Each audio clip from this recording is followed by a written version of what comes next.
다니엘서 1장 25절에서 28절 말씀 제가 공독해 드리도록 하겠습니다. 이에 다리오 왕이 온 땅에 있는 모든 백성과 나라들과 언어가 다른 모든 사람들에게 조서를 내려 이르되 원하건대 너희에게 큰 평강이 있을지어다. 내가 이제 조서를 내리노라. 내 나라 관할 아래에 있는 사람들은 다 다니엘의 하나님 앞에서 떨며 두려워할지니 그는 살아계시는 하나님이시오 영원히 변하지 않으실 이시며 그의 나라는 멸망하지 아니할 것이요 그의 권세는 무궁할 것이며 그는 구원도 하시며 건져내기도 하시며 하늘에서든지 땅에서든지 이적과 기사를 행하시는 이로서 다니엘을 구원하여 사자의 입에서 벗어나게 하셨음이라 하였더라. 이에 다니엘이 다리오 왕의 시대와 바사 사람 고레스 왕의 시대에 형통하였더라. 아멘. 할렐루야. 오늘 예배 나오신 우리 성도님들에게 하나님께서 형통케 하시는 은혜가 있게 되시길 간절히 소망합니다. 오늘은 지난 한 주간 동안 저희가 골방에서 기도하라라는 제목으로 이제 특별 새벽 기도를 했는데 오늘 그 기도에 대한 모든 것을 좀 정리해서 다니엘서에 나와 있는 오늘 기도하는 다니엘의 모습을 함께 나누려고 합니다. 다니엘의 형통은 참 부러운 일입니다. 왜냐하면 제국이 바뀌었어요. 그러니까 나라가 큰 거대한 바벨론 제국이 있었는데 바사와 페르시아 제국으로 바뀌었음에도 불구하고 바벨론 제국의 통치자였던 다니엘, 높은 고관이었던 다니엘이 또 다음 왕조에서도 똑같은 대우를 받았다는 거예요. 이 다니엘의 중용과 형통은요, 제국이 바뀌고 왕들이 바뀌면서도 변하지 않았다는 것입니다. 사실 이것은 쉽지 않은 일입니다. 내가 멸망시킨 나라의 대신을 다시 중용하여 나라를 다스리는 통치자로 세운다는 것은 이해가 되지 않는 일입니다. 얼마나 부러운지 모르겠습니다. 우리는 모두 그런 삶을 살고 싶습니다. 비록 다니엘이 고난도 많고 죽을 위기도 많이 겪고 사자굴에도 던져지기도 했지만 하나님이 그와 늘 함께 하셨고 형통하게 하셨습니다. 그래서 저도 참 부러운 성경의 인물 중 하나가 다니엘입니다. 오늘 우리도 그러한 성도로서 살아가야 합니다. 그런데 다니엘이 어떻게 그렇게 살아갈 수 있었는가? 다니엘서를 쭉 중요하게 관통하는 핵심적인 내용이 있다면 그것은 다니엘이 기도하는 사람이었다는 것입니다. 다니엘서 전체를 보면 그가 기도하고 하나님이 말씀하신 장면이 너무나 많이 나오고 있습니다. 또한 다니엘의 친구들도 마찬가지였습니다. 비록 그들은 포로로 잡혀갔지만 자기의 나라에서 타지로 끌려갔지만 두려움이 가득했지만 그들은 기도로 이겨냈고 그 환경을 극복했습니다. 그들이 포로지로 잡혀간 그 환경에서 그들이 어떤 신앙생활을 제대로 할 수 있겠습니까? 지금처럼 예배도 아마 편하게 마음대로 못 드렸을 거예요. 많은 핍박과 환란이 있고 많은 사람들이 지금 교회를 향해서 막 조롱하고 비난하듯이 그들도 유대인이라는 이유로 하나님 믿는다는 이유로 비난과 조롱을 받았을 것입니다. 그런데도 그들은 기도로서 형통한 사람이 되었다는 것입니다. 그러므로 우리도 기도하면 그렇게 된다는 거예요. 다니엘과 같은 기도의 사람들이 되시길 간절히 소망합니다.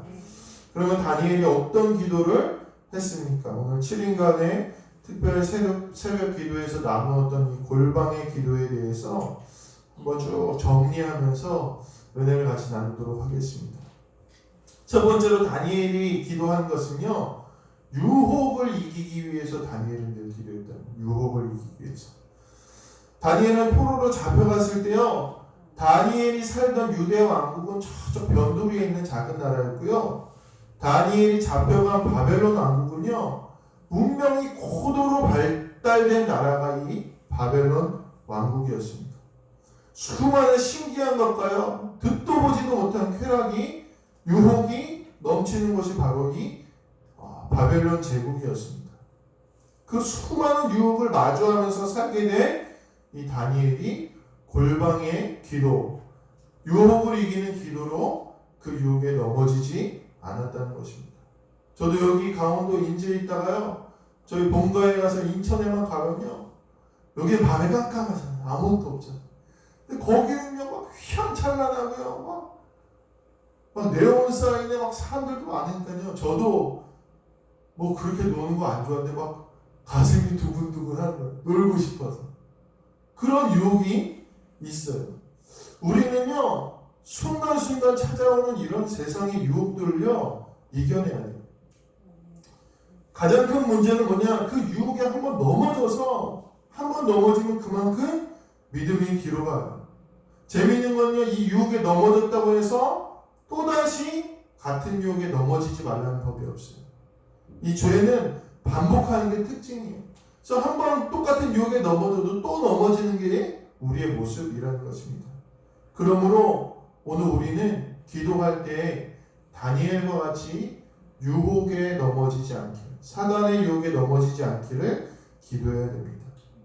사실 우리도 지금 하나님의 나라가 아닌 이 땅에서 나그네 생활을 하고 있는 중입니다. 오늘 주일이 지나면 다시 세상 속에서 나그네로서 믿음을 지키는 다니엘의 모습과 다를 것이 없습니다.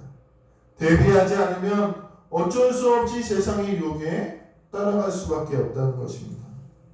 오늘 다니엘과 그의 친구들처럼 기도로 대비하고 준비하여서 이런 어쩔 수 없는 세상의 문화와 영향에 둘러싸인 곳에서도 신실한 믿음의 삶을 살아가시는 우리 성도님들 되시길 간절히 소망합니다. 두 번째로 이 다니엘은요, 하나님의 뜻을 구하며 기도했습니다. 오늘 우리는 하나님의 뜻, 세상의 방향을 어떻게 살아야 될지 알지 못하는 그런 막막한 가운데 있습니다. 그런데 믿는 사람들은요, 다니엘과 같이 세상 앞에서 이 삶의 방향, 인생의 방향을 제시할 수 있어야 돼요. 하나님의 뜻을 제시할 수 있어야 됩니다. 어느 날 느부갓네살 왕이 이상한 꿈을 꾸었는데 너무나 번민한 거예요. 근데 꿈 얘기도 얘기 안 하고 이 바벨론 왕국의 지혜자들한테, 야, 내가 꿈을 꿔서 너무 번민하고 힘든데 너희가 지혜자라고 하니까 너희가 그 꿈을 마치고 너희가 그 꿈을 해석해라. 안 그러면 내가 너희를 다 죽이겠다. 난리가 난 거예요, 난리가. 아무리 똑똑한 사람도 갈팡질팡합니다. 그들이 이야기합니다. 왕의 꿈과 해석은요, 사람이라면 절대 알 수 없는 일입니다. 이렇게 이야기를 합니다. 맞는 말입니다. 한낱 피조물인 인간이 어떻게 세상의 이치를 알 수 있겠습니까? 코로나만 해도 그렇지 않습니까? 똑똑하고 알고 계다는 사람들이요, 약을 개발하고 방법을 모색해도요, 세상은요, 우리 마음대로 호락호락하지 않다는 거예요. 사람들이 어떻게 해야 될지 모릅니다. 근데 다니엘이 기도했더니 하나님이 그걸 알려주시고, 다니엘이 세상 사람들한테 하나님의 뜻과 길을 제시한다는 거예요. 그러므로 우리는 하나님께 기도하고 세상에 하나님의 정의와 하나님의 뜻을 전하는 성도가 되어야 됩니다. 요즘처럼 정말 어떻게 해야 될지 알지 못하는 시대가 어디 있겠습니까? 길을 알지 못하고 방황하고 답답해하는 이들에게 어떻게 올바르게 살아가야 될 것인지 우리가 전해줘야 되는데, 그것이 바로 이 기도로부터 나온다는 것입니다. 그 길을 알려줄 수 있는 사람은 골방의 기도를 가지고 있는 사람이라는 것입니다. 기도하지 않는 성도, 기도하지 않는 믿음의 사람들은 같이 세상과 같이 헤맬 수밖에 없다는 것입니다. 그러므로 하나님 앞에 하나님의 뜻을 구하는 성도님들 되시기를 간절히 소망합니다. 그리고 그 뜻을 세상에게 제시할 수 있는 그런 우리가 되어야 될 것입니다. 세 번째로 다니엘은요, 믿음을 지키기 위해 기도했습니다. 이것도 굉장히 중요한 기도죠. 3장에 가장 유명한 사건이 하나 나오는데 그게 뭐냐? 금신상에게 절하지 않는 사드락과 메삭과 아벳느고의 이야기가 나옵니다. 그러니까 왕이 어느 날 금신상을 절해서 모두 다 여기다 절해라 이렇게 했는데, 절하지 않으면 내가 풀무불에다 던지겠다 얘기했는데, 오늘 사드락과 메삭과 아벳느고는 그 말에 명령에 따르지 않는다는 거예요. 그런데 우리가 눈여겨봐야 될 것은 이들의 행동이요, 여타 다른 믿음의 행동들과는 약간 달랐다는 거예요. 성경에 보면 다른 이들이 믿음으로 행동할 때는요, 거기에 분명한 하나님의 약속이 있었어요. 무슨 약속입니까? 자주 약속하시죠. 야, 너 올라가라, 내가 너 이기게 하겠다. 너 싸워라, 내가 이기게 하겠다. 어떻게 해라, 하나님 어떻게 해주시겠다. 이런 약속을 받고 많은 믿음의 사람들이 믿음의 행동을 하는데, 오늘 이 사드락과 메삭과 아벳느고에게는 하나님이 그런 보장을 해주지 않으세요. 오직하면 그들이 그리 아니하실지라도 나는 절하지 않겠다 이렇게 얘기하죠. 사실 어떻게 보면 우리가 고난과 환난을 당할 때 이렇게 약속과 보장이 없는 경우가 더 많다는 거예요. 그렇기 때문에 우리가 담대하게 믿음을 지키기가 굉장히 힘들다는 거예요. 그런데 이들은 어떻게 이렇게 보장과 약속이 없는데도 믿음을 지킬 수 있었습니까? 그것은 그들이 기도하는 사람들이었기 때문입니다. 그들은 알고 있었습니다. 기도하는 자에게는 하나님이 늘 함께 하신다는 거예요. 정말 하나님이 함께 하셨어요. 왕이요, 이 사드락과 메삭과 아벳느고를 불에다 던졌는데, 하나님이 그 불 속에서 보니까, 왕이 이렇게 보니까 세 사람을 던졌는데 네 사람이 됐다고 말하고 있어요. 누가 함께 하신 것입니까? 하나님이 함께 하신 거예요. 왕이 또 말하여 이르되 내가 보니 결박되지 아니한 네 사람이 불 가운데로 다니는데 상하지도 아니하였고 그 넷째의 모양은 신들의 아들과 같도다. 기도하는 사람은 고난의 순간에 주님이 함께 하시는데, 주님이 함께 하신 그 고난이 아니게 된다는 것입니다. 사람들이 가장 하나님의 살아계심을 느낄 때가 언제인 줄 아십니까? 세상 사람들이 저 사람 정말 교회 다니는 거 보니까 하나님 진짜 계신 거 아니야? 이렇게 느낄 때가 언제인 줄 아십니까? 그리스도인이 막 부자이고 건강할 때 그때 하나님을 느낄까요? 그렇지 않아요. 오늘 본문에서와 같이 그리스도인들이 어려움과 고난 중에서도 전혀 다른 행보를 걸어갈 때 사람들은 이상하게 느끼는 거예요. 이 사람은 분명 고통스러운 환경인데 고통스럽지 않고 오히려 더 기쁘고 행복하고 다른 이들을 살피고 사랑하는 모습에서 그들은 이 사람이 믿는 하나님이 정말 살아계시구나. 오늘 이 느부갓네살도 똑같이 느낀 거예요. 고통스럽지 않아요. 어렵지 않아요. 이들과 하나님이 함께 하시구나. 그 모습에서 하나님이 살아계심을 경험한다는 것입니다. 이것이 기도하는 자에게 주어지는 은혜라는 거예요. 기도하는 자는요, 고난을 만나도 주님과 함께 동행함으로 넉넉히 이기게 된다는 것입니다. 오늘이 끝난다는 보장이 없는 이 고난 가운데에서도 골방의 기도 가운데 주님과 늘 동행하여 고난을 이기시는 성도님들 되시기를 주님의 이름으로 간절히 축원합니다. 네 번째로는요, 하나님의 말씀을 대언하기 위해서 이 다니엘은 기도했습니다. 4장에 벨사살 왕이 나오는데요, 이 벨사살 왕이요 참 건방지고 무례하게도요, 이 느부갓네살 왕이 이제 성전에서 탈취해온 금그릇들, 은그릇들, 이런 그릇들로요, 성전 이제 성구들이죠, 그걸 가지고 1000명이 넘는 왕족들을 초대해서 흥청망청 그렇게 잔치를 즐깁니다. 그런데 갑자기 손가락이 하나 나타나서 벽에다 글씨를 쓴 거예요. 그러니까 왕이 깜짝 놀란 거예요. 두려운 거예요. 그래서 막 뼈가 놓고, 성경에 보니까 뼈가 놓고 다리가 서로 이렇게 부딪힐 정도로 떨었다고 그렇게 이야기합니다. 그리고 두려움 가운데서 누구든지 이 글을 해석하는 사람은 내가 나라의 셋째 통치자로 삼겠다 이렇게 말합니다. 그때 다니엘이 왕의 부름을 받고 나와서 왕에게 뭘 전하느냐? 심판의 메시지를 전합니다. 뭐라고 하느냐? 왕 앞에서 하나님의 교만한 왕을 저울에 달아보셨고 그 부족함이 보였기 때문에 왕의 나라를 끝내시고 지금 전쟁하고 있는 메대와 바사 사람에게 넘겨주겠다고 왕 앞에서 이야기한다. 성도의 가장 큰 사명은 뭐겠습니까? 복음을 전하는 거예요. 복음을 전하는 거. 그런데 이 복음을 전하는 데 있어서 마음은 있어도요, 어떻게 전해야 될지, 무엇을 말해야 될지 용기도 나지 않는 게 사실입니다. 왜냐하면 그 복음 전도를 위해서 기도하지 않기 때문입니다. 다니엘은 복음을 위해서 기도했고, 그가 기회가 왔을 때 하나님의 심판과 멸망을 담대하게 말할 수 있었다는 것입니다. 오늘 우리도 기도하면요, 우리를 하나님이 담대하게 하세요. 그리고 우리의 할 말을 우리에게 넣어주십니다.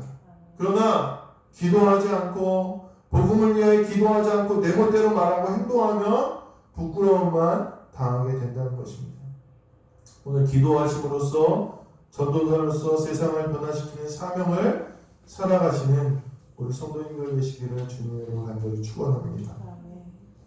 다섯 번째는 다니엘이 나라와 민족을 위해 기도하는 사람이었습니다. 그러니까 중보 기도가 있는 사람이기 때문에 하나님이 형통하게 하셨다는 거죠. 자, 이것은 굉장히 중요한 일입니다. 성도의 신앙에 있어서 중보 기도. 100세가 넘으신 이 철학과 교수님이 계셨대요. 그래서 누가 물어봤어요. 교수님, 행복은 뭡니까? 물어봤더니 교수님이 내가 살아봤지만 행복이 잘 뭔지 모르겠지만 누가 행복하지 않다는 건 내가 좀 알겠다. 이렇게 말씀하시는 거예요. 궁금해서 누구입니까? 물어봤더니 그 교수님이 이렇게 대답했대요. 이기적인 사람은 행복할 수 없다는 사실을 저는 100년의 세월을 살면서 깨달았습니다. 이렇게 얘기했다는 거예요. 왜 그랬는가 했더니 이기적인 사람은요, 자기만 생각한대요. 그러니까 나만 좋은 것을 추구하는 그 삶을 살다 보니까 이 시야가 굉장히 좁은 거예요. 그러니까 그냥 그게 행복인 줄 알고 사는 거예요. 그 작은 삶이 행복인 줄만 알고 그걸 움키고 어떻게 살아가려고 하다 애쓰다가 죽는 거예요. 그러니까 이 사람 죽을 때까지 진정한 큰 의미로서의 행복을 모르게 된다는 그런 의미로서 그렇게 그 교수님이 얘기했다는 거예요. 그런데요, 신앙생활도 마찬가지예요. 신앙생활도요, 자기만 위해서 기도하는 사람은요, 진정한 하나님이 주시는 행복을 모른다는 거예요. 진정한 행복은 뭡니까? 주변이 다 행복해야 행복한 거예요. 저도요, 저희 집이 평안해도요, 성도들이 다 평안해야지 제가 평안해요. 성도들 가운데 아픈 성도가 있고 어려운 성도가 있으면요, 저희는 평안할지 몰라도요, 마음은 얼마나 힘들고 어려운지 모릅니다. 그렇기 때문에 가족을 위해서 기도하고 성도를 위해서 기도하고 나라와 민족을 위해서 기도하는 거예요. 또 반대로 제가 너무나 외롭고 힘들고 넘어지려고 할 때 저도 역시 다른 이들의 기도, 저를 위해서 기도해주는 그 어떤 사람을 통해서 저도 새 힘을 얻고 일어나게 된다는 거예요. 이스라엘 백성들이 출애굽을 하고 나서 그들이 하나님을 원망하고 배신했어요. 하나님 화가 나셔가지고 몇 번이나 이스라엘 백성을 멸망시키려고 했는데 그때마다 누가 중보기도 했느냐? 모세가 중보기도 했어요. 모세가 하나님 한 번만 봐주십시오. 한 번만 이들을 용서해 주십시오. 그가 엎드려 기도했기 때문에 이스라엘 백성들은 하나님의 완전한 진멸을 피하게 되었다는 것입니다. 그러므로 형통한 성도는 다니엘과 같은 기도의 사람은 다른 이들을 위해서 기도하는 이들입니다. 나만 위하는 이기적인 좁은 신앙에서 우리가 벗어나서 진정한 형통, 모두가 복음 안에서 평안함을 구하시는 우리 모든 성도님들 되시길 간절히 소망합니다. 마지막으로 이 다니엘의 기도는요, 앞으로 이끄실 하나님의 뜻에 대한 기도였어요. 오늘 새벽에 이야기했죠. 앞으로 이끄실 하나님의 뜻과 계획을 위해 다니엘은 기도했다는 거예요. 다니엘이 기도하니까요, 하나님이 다니엘에게 장차 있을 큰 일에 대해서 말씀해 주세요. 큰 전쟁에 대해서 환상으로 알려주십니다. 이 당시 이스라엘 백성들은 이제 막 포로기에서 귀환을 하기 시작했어요. 유대 땅으로 돌아가기 시작해서 그들이 정착하고 성전을 건축하기 시작했는데 사마리아 사람들이 막 와서 괴롭히는 거예요. 그래서 성전도 다 못 짓고 굉장히 어려운 시기였어요. 그때에 하나님이 답답하고 괴로운 다니엘에게 앞으로 어떻게 되어줄지를 보여주셨어요. 그리고 다니엘은요, 그 보여주시는 걸 가지고 기도로 금식하며 전심으로 준비했다는 것입니다. 사랑하는 성도 여러분, 기도의 능력은요, 과거와 현재만이 있는 게 아니라 앞으로 다가올 미래에도 이 기도의 능력은 있습니다. 우리가 기도할 때 하나님은 이 미래를 준비시켜 주신다는 것입니다. 그리고 이 골방의 기도로 세워진 사람을 하나님이 사용하십니다. 즉 하나님은 미리 알려주시고 대비하게 하시고 그 사람을 사용하십니다. 준비하는 사람과 그렇지 못한 사람, 미리 알고 있는 사람과 갑자기 당해서 허둥지둥하는 사람과는 엄청난 차이가 있다는 것입니다. 사도행전에 보면요, 기도하는 베드로에게 하나님이 미리 말씀하시죠. 뭐라고 말씀하시냐? 야, 조금 있으면 고넬료라 하는 사람이 보낸 사람이 올 거야. 이 고넬료는 이방인이거든요. 그러니까 베드로도 이방인을 만나는 걸 꺼려 했는데 하나님이 미리 알려주세요. 야, 찾아올 건데 너 꺼려 하지 말고 그에게 찾아가서 기도해줘라. 이렇게 말씀하죠. 베드로가 기도하면서 그거 들은 거예요. 그리고 고넬료가 왔을 때 찾아가서 그 집을 위해 기도해주고 그 온 집안이 예수 그리스도의 복음을 영접했다고 나와 있어요. 어느 날 기도하는 아나니아라는 사람이 있었어요. 어느 날 하나님이 아나니아에게 말씀하시죠. 야, 너 사울 알지? 아유, 그 나쁜 놈 알죠? 그 놈이 예수님 믿는 사람들 다 잡아 죽인 나쁜 놈 아닙니까? 야, 조금 있으면 눈먼 사울이 올 거야. 너 그를 위해 기도해줘. 아유, 하나님, 내가 그 기도해줬다가 내가 잡혀가면 어떡합니까? 아니야, 기도해줘. 아나니아가 하나님의 말씀을 미리 듣고 사울이 찾아왔을 때 기도해줘요. 그러자 사울의 눈에 비늘 같은 것이 벗어지고 사울이 성령 충만하여 이방인의 전도자로 세워졌습니다.